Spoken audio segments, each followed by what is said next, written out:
What's up, everyone? I hope you're doing well today and had a great new comic book day. I picked up 10 books this week, and this was honestly one of the hardest lists I had to put together, but I'm pretty confident with the order. So keep watching this video to see who claims number one. Stay tuned.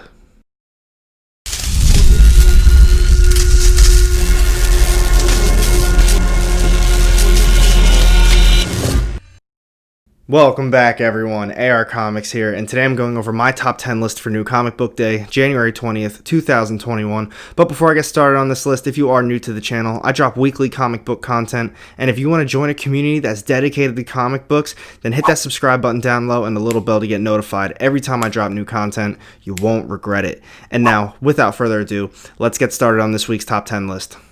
So real quick before I get started on this list, I picked up everything I wanted to this week. The only issues that I would have liked to have read but I didn't pick up was DC's Future State, the next Batman number 2, and that Superman issue as well. I saw those price tags on them and I thought to myself, I cannot grab those for that price. I already know it might be a good issue, but for $8 and $7, that's a fraction of my pull list right there as far as cost goes. It just didn't seem worth it to me. But if you did get those and you really enjoyed them, let me know down low in the comment section and I'll probably pick them up at some point.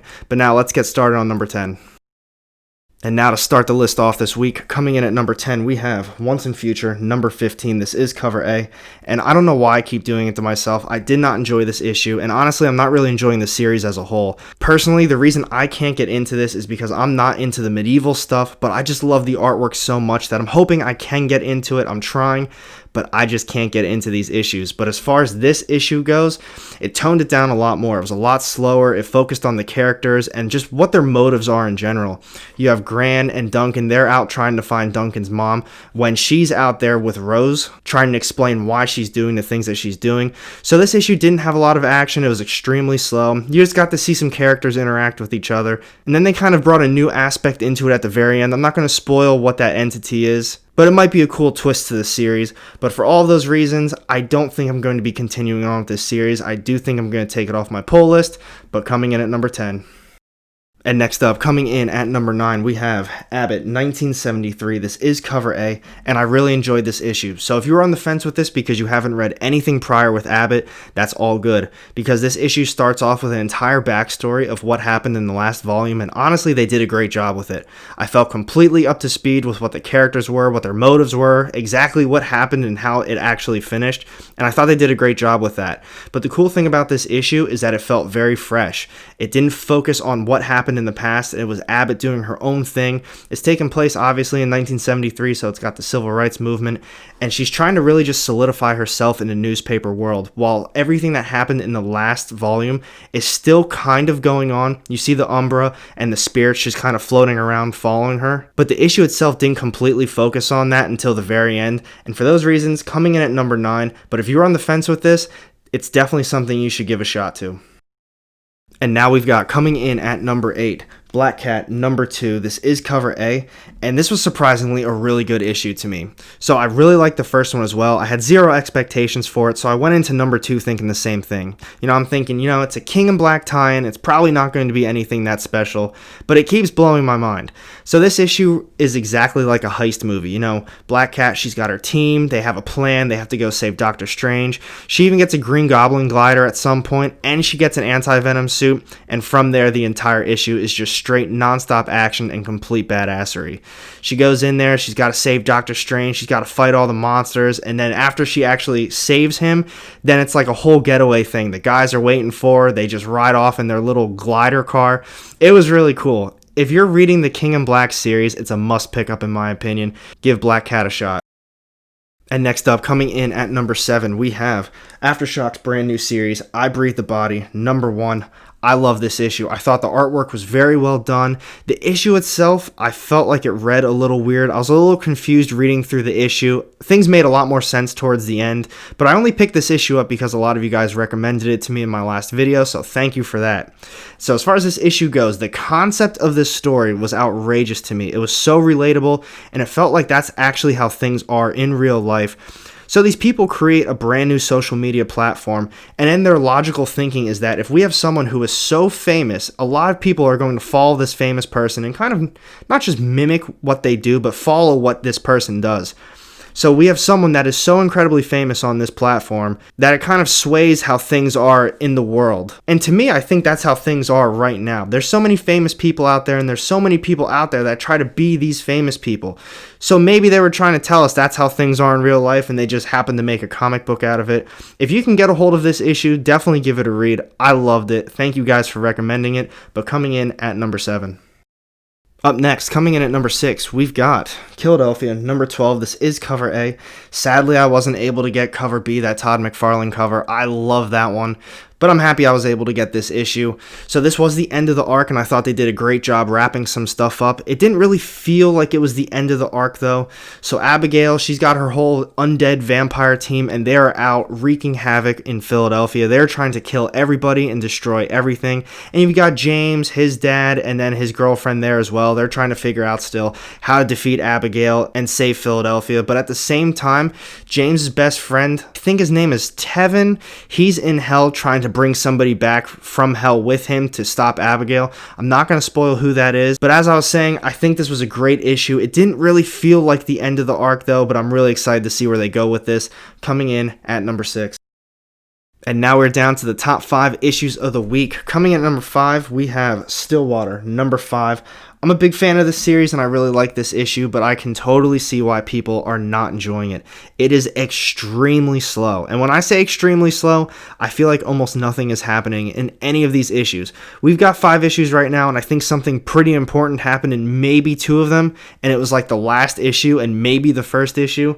So I can see why people aren't enjoying it, but personally I am. So this issue picks up pretty much right where the last one left off. If you can recall, the town is becoming very restless. They've got a few outsiders that came in, and they think now they finally have the tipping point where they can make a vote against the judge to try and let them leave this little cult in Stillwater. So honestly, that was pretty much the issue. They were talking throughout the whole thing, and then eventually they went to court to try to, make the vote. And I'm not going to explain what went down in the court case because that's pretty much giving away the rest of the issue. You got to read it for yourself. But personally, I'm still loving this series. I know a lot of people that still are, but I totally get why you wouldn't like this series, coming in at number 5.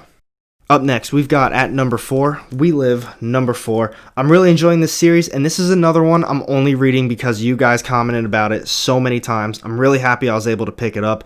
This issue, just as good as the last 3. This series so far is just exceeding all of my expectations. I feel like they were pretty low in the beginning because I didn't really know what it was about, and it just keeps getting better and better after every single issue.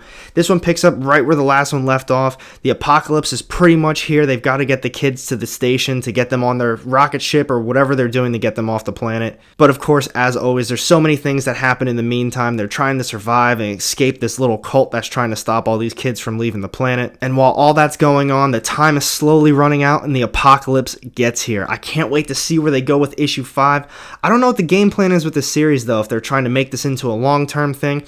I know Aftershock is pretty good for 5 or 6 issue series, so if you guys do know what's going on with this one, let me know down low, but this is something you absolutely need to be reading. And up next, coming in at number 3, we have King in Black, number 3. This is cover A, and I love this issue. I'm loving this whole King in Black event so far. I also love the Venom series though, so maybe I'm a little bit biased, but I love the artwork and I love what they did with this issue. So some picks up, obviously where the last one left off. Dylan is finally released into the wild, and he is just showcasing his powers. He's taking on the symbiotes, and he wants to take on Null as is. But we get another character that comes down from the sky. We've got Thor coming in, and it's basically a tag team issue now between Thor and Dylan, and they're both trying to take on Null as is, and it was definitely pretty badass. The only thing that I didn't really like about this issue is where did Thor come from? So they've been talking about it in every single issue. Where's Thor? It'd be nice if Thor showed up, and now all of a sudden he shows up out of nowhere, especially if this is supposed to relate to the Thor series with Donny Cates right now, because you know where he is. So to me that didn't make a whole lot of sense. Maybe the next Thor issue is going to explain that a little bit better, but overall I thought this was an incredible issue. I loved it, coming in at number 3. Up next, coming in at number 2, the only DC Future State issue I picked up this week, we have the Immortal Wonder Woman number 1. This is cover A, and I love this issue. So I picked this one up over the other ones because the reason I don't like those other Future State issues is it features so many different short stories, and they don't really focus on why I buy the issue, like the Batman ones. We got a couple pages of the next Batman in the Detective Comics ones too, but then it shifts focus to these other stories, and I'm just not really digging that. I buy it because it says Batman, and that's what I want. As far as this one goes, it features 2 short stories, and both of them are about Wonder Woman. It's the 2 different types of Wonder Woman. It's the Diana Prince, and I believe the other one's name is Nubia. And they were both great issues. I really liked both of them. I'm not going to go into detail about each of them specifically, but they were both very good in their own ways. If you really want to talk about this one, hit me up in the comments section, but this was definitely worthy of number 2. The artwork was incredible, and it was great for both series. Make sure you check this one out. And now we've got, coming in at number 1, my top choice of the week, we have Scumbag number 4. I can't believe that this issue is coming in at number 1 for me because I read the first couple issues and I thought to myself, I like the artwork, I like how it's funny. This is really nice to just read this when I have a full week of just horror, mystery, superheroes fighting each other, and then you just have this drug addict with powers that only wants to do what he wants to do that will benefit him, and it just keeps getting better. The story is actually being expanded, more and more keeps happening, and with this issue, he basically has to go undercover, and when he gets to the mansion wherever he has to go, it's just like a massive orgy. So take this drug addict with superhero inside a mansion orgy, and they just go from there. It was such a funny issue. I'm loving the artwork too. To me, this is an absolute must read. If you are not on the Scumbag train yet, you've got to change that. Easily my top choice of the week, coming in at number 1. So what'd you guys think of this week's new comic book day? So many good issues came out. I loved all of the books I picked up, except Once and Future number 15. But I think I'm going to be dropping that from my poll list. Let me know what your top book of the week was this week, and we can talk about it down low. But thank you for watching my video. If you did enjoy it, make sure you hit that thumbs up button. And if you don't want to miss out on any of my upcoming content, go ahead and hit that subscribe button down low and the little bell to get notified every time I drop new content. You won't regret it. And I've got 2 more videos sitting off to the side here with more of my comic book content. Click on one of those, and I'll see you in the next one. Have a great day.